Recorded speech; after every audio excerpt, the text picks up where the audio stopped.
Buenos días, compañeros y doctora. Hoy les vamos a hablar sobre el intestino grueso. Mi equipo está conformado por Carlos Calles, Estefany Castillo, Angie García, Julisa González, Ailín Hernández, Melanie Melgarejo, Valeria Ojeda y Topanga Rodríguez. Bueno, empezando con una breve introducción a lo que es el intestino grueso. Vamos a empezar diciendo que este incluye lo que es el ciego con el apéndice, el colon, el cual se divide en colon ascendente, colon transverso, colon descendente y colon sigmoideo, el recto y el canal anal.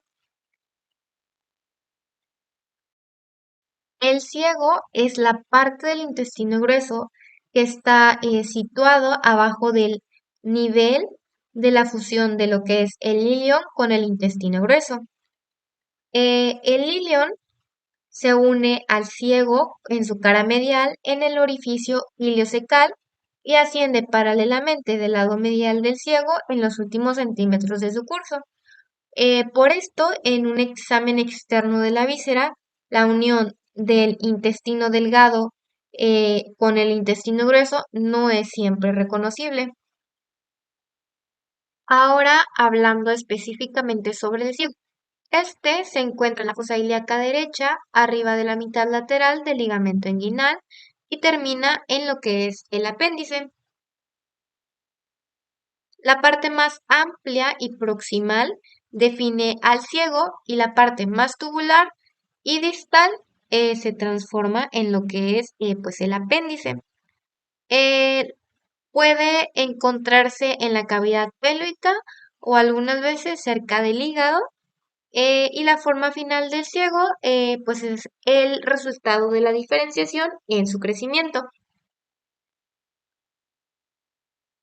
En el feto, esta es cónica con el apéndice unido a la cúspide del cono. Así, lo que era originalmente la cúspide del ciego viene a situarse en la superficie izquierda cerca de la parte terminal del ilion. El ciego está en la mayoría de los casos completamente cubierto por peritoneo. Por esto es libre en su movimiento, pero también la superficie posterior puede no estar cubierta por lo que es el peritoneo, por lo que se fija con la pared abdominal posterior. Ahora pasando a sus relaciones, estas pueden variar en su posición y extensión cuando está lleno. Posteriormente tenemos que se relaciona con lo que es el músculo psoas y el músculo ilíaco. También se relaciona con el nervio femoral entre este y el músculo ilíaco, y en la cavidad pélvica se relaciona con vísceras pélvicas, como por ejemplo la vejiga y el útero. Un dato que nos da la antología es que cuando el ciego está distendido, la superficie anterior entra en contacto con la pared abdominal anterior y esta puede ser palpada en el ser vivo, ya que al momento de que la distensión se debe a normalmente lo que son gases, el ciego produce una nota resonante de percusión. Ahora pasando a lo que es el orificio ileocecal, este es una hendidura transversal en la pared posteromedial del ciego. Básicamente es donde el ilion se une con el ciego. Este está provisto por una válvula que está compuesta por pliegue superior e inferior, mismos que se proyectan dentro del lumen cecal y se unen en sus terminaciones para formar pliegues llamados frenillos anterior y posterior. Aquí la membrana mucosa de las superficies opuestas de los pliegues se asemejan a la del ilion y en la superficie libre es lisa como la del intestino grueso. Bueno, el ilion aparece parcialmente invaginado dentro del intestino grueso. Aquí la válvula ileocecal actúa como esfínter y se relaja en intervalos frecuentes para así permitir que una pequeña cantidad de los contenidos ileales pasen por lo que es el ciego. Al momento de que los alimentos entran al estómago, producen un relajamiento reflejo del esfínter ileocecal permitiendo así el pasaje de los contenidos ileales hacia adentro. Y ya como último de mi parte, hablando sobre el orificio del apéndice, este está situado aproximadamente 2 centímetros abajo del orificio iliocecal. Este orificio está rodeado y cubierto por un pliegue de membrana mucosa, el cual no tiene la función de válvula para prevenir el paso de los contenidos fecales dentro del apéndice. Que el apéndice va a ser un divertículo tubular delgado del ciego. Su base se va a unir al ciego en el punto donde convergen las tenias y va a estar envuelto por peritoneo. También vamos a tener que el mesoapéndice lo va a unir a la parte inferior del ilion y a la pared abdominal posterior. Va a tener un tamaño de longitud de 2 a 23 centímetros con un promedio normal de 7 a 12 centímetros y va a tener aproximadamente 0.5 centímetros de diámetro. Y bueno, el apéndice es relativamente más largo en los niños y tiende a disminuir de tamaño en la vejez. Por otro lado, vamos a tener que la luz generalmente tiene una luz definida que puede obliterarse parcialmente en adultos, comenzando en la punta y extendiéndose hasta la base, como en esta imagen, que aquí tiene pues una obstrucción ya en la base. Como función y especialización, vamos a tener que va a contener una enorme cantidad de tejido linfoide. También se sugiere que es funcionalmente análogo a otros órganos linfoides como las amígdalas, lo que indica una alta especialización en lugar de una degeneración estructural. Vamos a tener pues múltiples variaciones de posición debido a que puede variar dependiendo pues la persona. Como posiciones comunes vamos a tener principalmente la retrocecal, también vamos a tener la pélvica, que va a estar entre las asas del intestino delgado, la postiliar, preiliar, la promotórica, la subcecal y la paracecal, que pues van a estar relacionadas con el ciego y con el ilion. Como relaciones anatómicas, vamos a tener que en posición pélvica se van a relacionar con los vasos linfáticos, con los vasos ilíacos externos y las vísceras pélvicas. Y en la fosa ilíaca se va a relacionar con el músculo ilíaco y el psoas, así como con el nervio femoral. Y ya para continuar, como relevancia clínica, vamos a tener pues la apendicitis, que pues va a estar localizada en el punto de McBurney, que pues es la unión de los tercios medio e inferior de la línea que la conecta con la espina ilíaca anterosuperior y el ombligo. O sea, es como, sí, una línea que va a unir la espina ilíaca anterosuperior con el ombligo. Va a estar aquí. Y pues como sabemos va a causar pues un dolor, que principalmente pues en la región del ombligo. Pero también vamos a tener un dolor por irritación. Y pues este dolor y sensibilidad pues van a variar según la ubicación. El típico se va a localizar en la pared abdominal anterior sobre la fosa ilíaca derecha. Y en posiciones atípicas, como en la retrocecal o la pélvica, este signo puede no estar. Y también nos puede causar una irritación muscular, ya que un apéndice inflamado puede irritar al músculo psoas y causar espasmos. Ahora hablaremos sobre lo que es el colon. El colon es la parte más larga del intestino grueso y su función principal es absorber agua y electrolitos del contenido intestinal para formar las heces y almacenarlas hasta su eliminación por el recto. El colon se divide en colon ascendente, colon transverso, colon descendente y colon sigmoideo. Ahora tenemos que su ubicación y disposición del colon ascendente corresponde a que el colon ascendente se extiende desde el ciego hasta la flexura cólica derecha. Se encuentra sobre el músculo ilíaco y cuadrado lumbar. El origen aponeurótico del músculo transverso del abdomen, junto con las ramas del plexo lumbar, lo separan del músculo cuadrado lumbar. El colon ascendente normalmente no tiene mesenterio y por lo tanto está relativamente fijo. La parte superior del colon ascendente está cubierta en el frente por las asas del intestino delgado, pero en la parte inferior puede estar en contacto directo con la pared abdominal anterior. Ahora tenemos la flexura cólica derecha y el colon transverso. La flexura cólica derecha se encuentra enfrente de la parte inferior del riñón derecho y por debajo de la cubierta del lóbulo derecho del hígado, en donde usualmente forma la impresión cólica. Aquí lo podemos ver en la imagen. Y se puede distinguir un pequeño pliegue del peritoneo que pasa entre la flexura y la pared abdominal posterior, que puede ser identificado por el ligamento frenocólico derecho.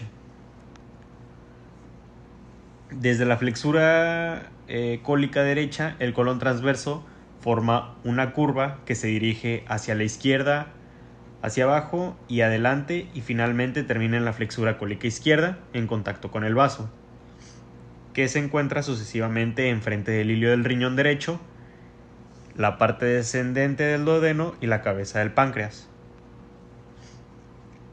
El colon transverso está separado de la pared abdominal anterior por las capas anteriores del omento mayor. Los primeros centímetros del colon transverso no tienen mesenterio, lo que significa que se mueve menos libremente que los restantes, los cuales están suspendidos de la cara anterior del cuello y cuerpo del páncreas por el mesocolon transverso, que les permite los movimientos. Ahora tenemos la flexura izquierda del colon. La flexura cólica izquierda es más alta que la derecha y está en contacto con el vaso, la curvatura mayor del estómago, la cola del páncreas y la superficie anterior del riñón izquierdo. Aquí lo podemos ver en la imagen. Posteriormente, sus relaciones corresponden a las mismas que el colon ascendente. Y el colon descendente tenemos que pasa hacia abajo en la región lateral izquierda a la fosa ilíaca izquierda, en donde se continúa con el colon sigmoideo y está suspendida del diafragma por el ligamento frenocólico izquierdo. Ahora tenemos el colon sigmoideo. El colon sigmoideo o colon pélvico pasa por debajo del borde pélvico de la tercera vértebra del sacro, en donde se continúa con el recto. El sitio de unión está indicado por una ligera constricción causada por el esfínter recto sigmoideo, el cual controla el paso de los contenidos del colon hacia adentro del recto. El colon sigmoideo forma una curva de longitud variable, suspendido por un mesenterio que tiene la forma de V invertida, fijo a la pared pélvica. El ápice de la inserción de esta V está cerca de la bifurcación de la arteria ilíaca común izquierda, que se encuentra sobre el uréter izquierdo. Aquí lo podemos ver en la imagen. Y el colon sigmoideo se localiza profundamente en la pelvis con las asas del intestino delgado que lo separan de la vejiga en el hombre y del útero en la mujer. Continuando con el recto, tenemos que este va a comenzar a nivel de la tercera vértebra sacra en la terminación del mesocolon sigmoideo. La unión entre estos dos nos va a dar la unión recto sigmoidea. A nivel interno esto se puede visualizar de mejor manera, ya que el recto es liso, mientras que el colon sigmoideo tiene como esas pequeñas arruguitas, las cuales nos van a facilitar la absorción. El recto va a medir entre 15 a 17 centímetros y también vamos a tener la unión anorrectal, la cual va a estar dada por la unión del conducto anal con el recto. Esta unión anorrectal va a ser a nivel del diafragma pélvico o del músculo, el músculo elevador del ano, pues el cual también forma parte del diafragma pélvico. Entonces, En esta parte va a terminar lo que es el recto y va a comenzar el conducto anal. Tenemos que en el recto se va a encontrar la ámpula rectal. En esta se encuentran receptores, en la cual cuando esta está distendida van a aumentar el deseo de defecar. Tenemos también que a nivel interno se van a encontrar 3 pliegues o 3 curvas. Estas van a ser laterales. Vamos a tener una superior, una media y una inferior. La superior y la inferior vamos a tener que normalmente son convexas hacia la derecha, mientras que la media va a ser convexa a la izquierda. En una vista sagital podemos observar también 2 concavidades, una concavidad sacra y una coccigia. Estas dos nos van a dar 2 porciones, tanto la porción pélvica como la perineal. En esta segunda imagen se puede ver también el músculo elevador y la unión del recto con el conducto anal. En cuanto a relaciones, tenemos que la más importante es la fascia. Esta va a cubrir al recto. En esta imagen se puede ver un poquito de la fascia, está cortada, pero esta fascia va a cubrir en su totalidad al recto, que es una estructura que no van a tener otras partes del colon. Tenemos que las relaciones anteriores van a tener diferencias entre hombre y mujer, ya que en la mujer como relación anterior tenemos al útero y como relación anterolateral tenemos a los ovarios, mientras que en el hombre como relación anterior tenemos a la vejiga, y entre el útero y entre el recto el espacio que se forma se va a llamar bolsa recto-uterina, mientras que en el hombre se va a llamar recto vesical. El canal anal. Este comienza a nivel del vértice de la próstata, pasando hacia abajo y atrás alrededor de 4 centímetros, terminando en el ano. Este es un canal en forma de ranura cuando está vacío, pero durante el paso de las heces fecales puede distenderse enormemente. Lateralmente el canal está separado de la grasa de la fosa isquiorrectal, como podemos ver aquí, esto por los músculos elevador del ano y músculos del esfínter externo. La presencia de esta grasa en la fosa permite al canal dilatarse durante el paso de las heces. Anteriormente, en el hombre, el canal está separado de la uretra membranosa por el cuerpo perineal, mientras que en la mujer este está relacionado con el cuerpo perineal y con la parte inferior de la vagina. Posteriormente se encuentra en conexión en ambos sexos con el rafe ano-coccíqueo. En la mayor parte de su longitud, el canal anal está rodeado de músculos esfinterianos, los cuales controlan el mecanismo de la defecación. Los músculos consisten en esfínter anal interno y esfínter anal externo.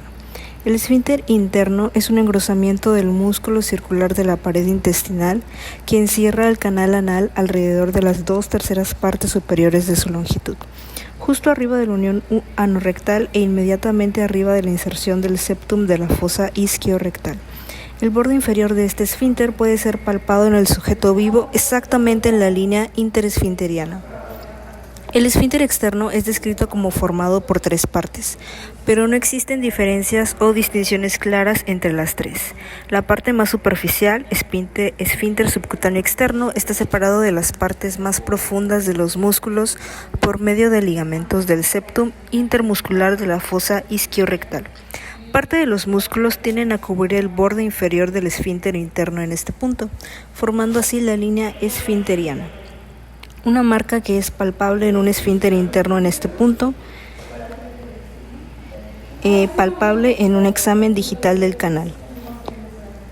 Si el epitelio escamoso estratificado sobre el músculo está es roto, por ejemplo por el paso de heces duras, las fibras musculares son expuestas, resultando en una condición conocida como fisura in ano. Esta se caracteriza por las contracciones dolorosas de este músculo que puede tratarse con la sección de las fibras. El esfínter subcutáneo externo puede ser dividido sin afectar a la continencia anal, y el resto del esfínter externo es subdividido en porciones superficial y profunda. La parte superficial está unida posteriormente al coxis, envuelve circularmente al canal anal para insertarse en el tendón central del perineo. La porción profunda adyacente del músculo no tiene uniones óseas y envuelve circularmente la parte superior del esfínter interno. Además del esfínter, la parte inferior del recto y la parte superior del canal anal están sostenidas por el músculo puborectal, mismo que pasa alrededor de sus lados y posteriormente como un cabestrillo circular. Contracción de este músculo produce un ángulo entre el recto y el canal anal haciéndose más agudo. De esta manera su contracción es un factor importante para evitar el paso de heces del recto del canal anal. Las contracciones tónicas de esfínteres externo e interno mantienen el ano y el canal anal cerrado y se inhiben durante la defecación. Sin embargo, las contracciones pueden ser vencidas por fuertes contracciones del recto. Continuando con lo que es el interior del intestino grueso, tenemos que este se va a caracterizar por tener una mucosa, la cual nos va a formar pliegues transversales irregulares, que cuando el intestino se distiende, estos pliegues se reducen y aparecen dilataciones saculares, llamadas austras. Nos menciona que en el recto vamos a tener estos pliegues transversales más desarrollados y que el más constante se va a ubicar hacia adelante y a la derecha, justo por debajo del nivel de la reflexión del peritoneo.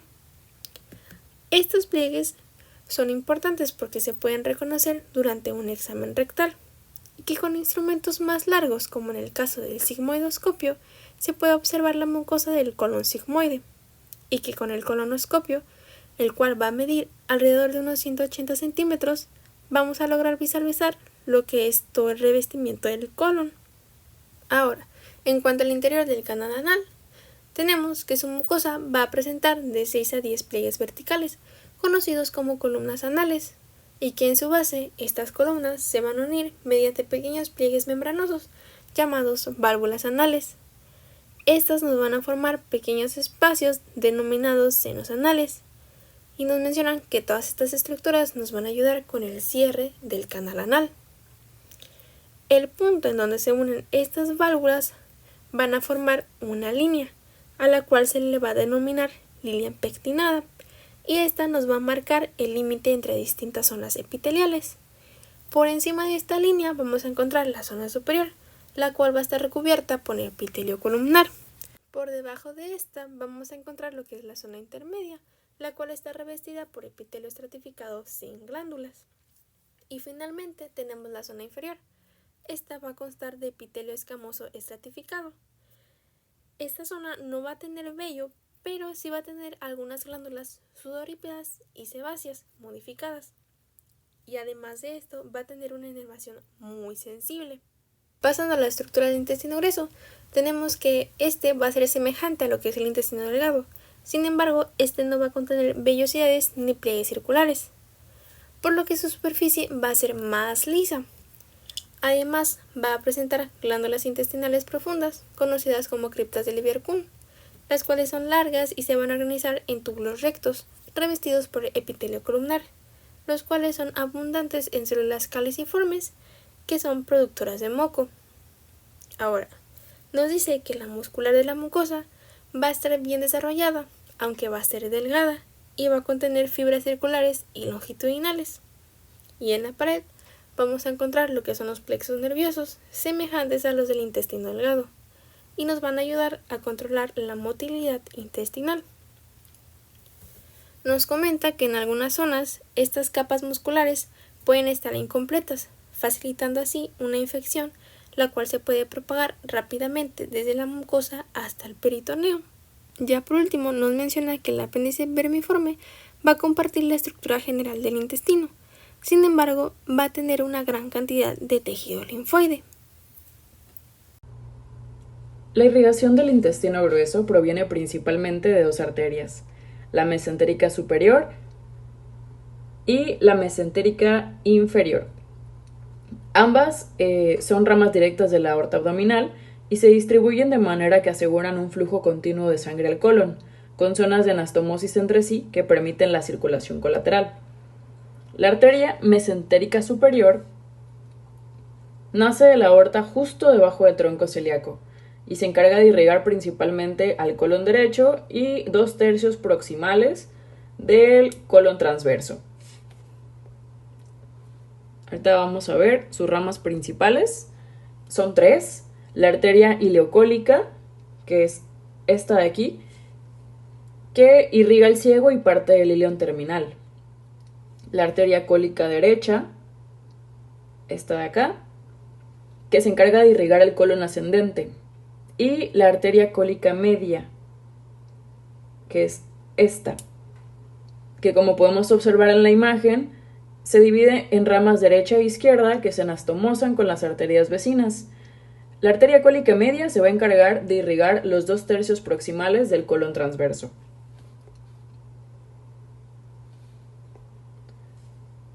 Ahora, respecto a la arteria mesentérica inferior también nace de la aorta abdominal, nace más abajo y se encarga del colon izquierdo y del recto superior. Sus ramas principales son la arteria cólica izquierda, es esta de aquí, las arterias sigmoideas que podemos observar aquí, y la arteria rectal superior que se encarga de irrigar la porción superior del recto, que es esta de acá. Entonces, las ramas terminales de ambas arterias, arterias mesentéricas, se comunican a lo largo del borde interno del colon, formando una arcada arterial continua llamada arteria marginal del colon o de Drummond. Como dice aquí. Y esta arcada recorre todo el marco cólico, desde el ciego hasta el recto. Y esto permite una irrigación colateral si alguna rama principal se ve obstruida. En algunos individuos también existe otra anastomosis más profunda entre la cólica media y la cólica izquierda, conocida como el arco de Riolano o anastomosis meándrica, que también sirve como vía de suplencia. En esta imagen vemos el drenaje venoso del intestino grueso representado en color azul, bastante típico. Cabe mencionar que es bastante similar pues, al tema de la irrigación. Ahorita vamos a ver por qué. Todas estas venas recogen la sangre del colon y la dirigen finalmente hacia la vena porta hepática, que es esta, que se encarga de regresar la sangre al hígado, o bueno, de llevar la sangre al hígado antes de regresar a la circulación general. Entonces, vamos a ver del drenaje del colon del lado derecho. En el lado derecho encontramos a la vena ileocólica, la vena cólica derecha y la vena cólica media. Esta es ileocólica, cólica derecha y cólica media. Todas estas venas se unen formando la vena mesentérica superior, que va a ascender por detrás del páncreas. Esta vena mesentérica superior se une con la vena esplénica, formando la vena porta hepática que entra al hígado para para procesar los nutrientes absorbidos. Ahora bien, del lado izquierdo, en el colon del lado izquierdo, la sangre venosa drena a través de la vena cólica izquierda. Esta es vena cólica izquierda, venas sigmoideas que se encuentran aquí y la vena rectal superior. Todas estas venas confluyen en la vena mesentérica inferior, que es esta, que luego se une a la vena esplénica también, y de ahí también llega a la vena porta hepática. Entonces, podemos ver que el drenaje venoso del colon está dividido en dos grandes territorios: el derecho, que desemboca en la mesentérica superior, y el izquierdo, que lo hace en la mesentérica inferior. Ambas terminan participando en la formación de la vena porta hepática. Continuando con la inervación del intestino grueso, tenemos que el intestino grueso recibe su inervación de los sistemas tanto simpático como parasimpático, y también vamos a tener que recibir inervación por medio de fibras eferentes somáticas. Bien, las fibras parasimpáticas dadas por el nervio vago llegan a lo que es el ciego, el apéndice, el colon ascendente, así como también los 2/3 proximales del colon transverso, regiones que coinciden con las irrigadas por la arteria mesentérica superior. Las porciones restantes del colon o intestino grueso hasta las válvulas anales reciben fibras parasimpáticas procedentes de los nervios esplácnicos pélvicos, que bueno, esto es de manera igual parasimpática, pero de manera distal. Aquí en la imagen podemos observar cómo las fibras parasimpáticas están representadas por color azul, y podemos observar aquí al nervio vago, cómo llega e inerva a lo que son el ciego, apéndice, colon ascendente, 2/3 proximales del colon transverso, y por otro lado tenemos también a las fibras simpáticas representadas de color rojo aquí mismo en la imagen. Y volviendo también al sistema parasimpático, por aquí abajito podemos observar a los nervios esplácnicos pélvicos que nos dan la inervación parasimpática, pero de manera distal.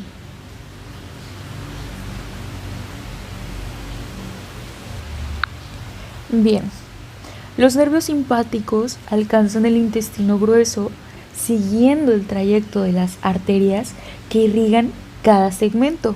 Por debajo del nivel de las válvulas anales, la inervación se vuelve eferente somática, encargándose del control voluntario de la mucosa anal y del esfínter externo, mediante la rama rectal inferior del nervio pudendo y la rama perineal del cuarto nervio sacro.